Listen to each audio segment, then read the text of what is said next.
Hello everyone. So today I'm going to share my high school story. So what happened is that on the final day of my year of high school, I was hit in the face with a basketball. As my classmate took a full swing, the bat slipped out of his hand and came flying towards me before striking me directly between the eyes. I have no memory of the moment of impact. The bat smashed into my face with such a force that it crushed my nose into a distorted U shape. The collision sent the soft tissue of my brain slamming into the inside of my skull. Immediately, a wave of swelling surged throughout my head. A fraction of a second, I had a broken nose, multiple skull fractures, and two shattered eye sockets. When I opened my eyes, I saw people staring at me and running over to help. I looked down and noticed spots of red on my clothes. One of my classmates took the shirt off his back and handed it to me. I used it to plug the stream of blood rushing from a broken nose. Shocked and confused, I was unaware of how seriously I had been injured.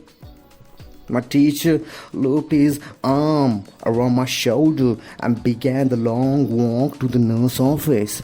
Across the field, down the hill, and back to the school. Random hands touches my sides, holding me upright. We took our time and walked slowly. Nobody realized that every minute matters. That is the last question I remember. My body was unable to handle the rapid swelling in my brain, and I lost consciousness before the ambulance arrived. Minutes later, I was carried out to school and taken to the local hospital. Shortly after arriving, my body began shutting down. I struggled with the basic functions like swallowing, breathing. I had my first seizure of the day. Then I stopped breathing entirely.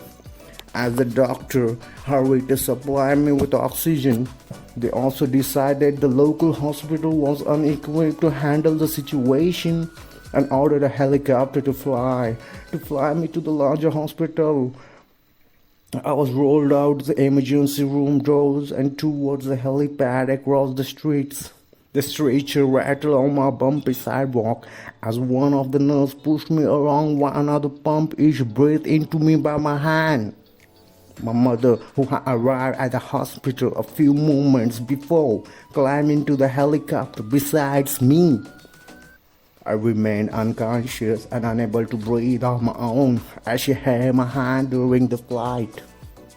While my mother rode with me in the helicopter, my father went home to check on my brother and sister and break the news to them.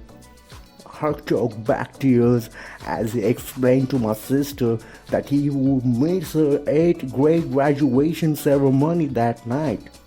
After passing my sibling off to family and friends, he drove to me to meet my mother.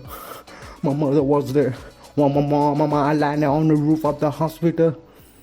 A team of nearly 20 doctors and nurses sprinted onto the helipad and wheeled me into the trauma unit. By this time, the swelling in my brain had become so severe that I was having a repeated post-traumatic seizure. My broken bones needed to be fixed, but I was in no condition to undergo surgery. After yet another seizure, my third of the day, I was put into medically induced coma and placed on a ventilator. As you know, please subscribe to my channel. I'll let you know the future story again.